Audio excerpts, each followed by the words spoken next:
супруги алкоголиков больше невротики, чем сами алкоголики.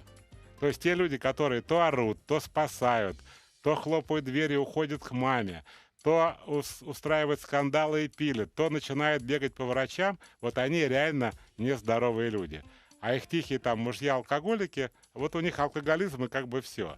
Поэтому, друзья мои, оставьте вашего партнера-алкоголика в покое. У вас есть только два варианта.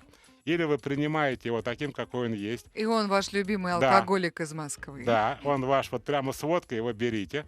Или находите себе другого. Но этого трогать не надо. Не надо его ни лечить, ни мотать ему нервы, ни вскрывать ему мозг, не выяснять с ним отношения, не скандалить. Не надо. Бессмысленно. И, кстати, Миш, можно ли вылечить алкоголизм без ведома самого алкоголика? Нет, ой, а сколько таких людей, доброходов, которые в суп всякое дерьмо подсыпают? Да? Нет, конечно, нельзя. Второе. Сами люди, которые пьют. Что я вам хочу посоветовать и пожелать? Первое, признать, что у вас проблемы, и перестать говорить, что вы прямо любите как выпить, и хлебом не корми, дай попить. До тех пор, пока вам это нравится, вы ничего не измените.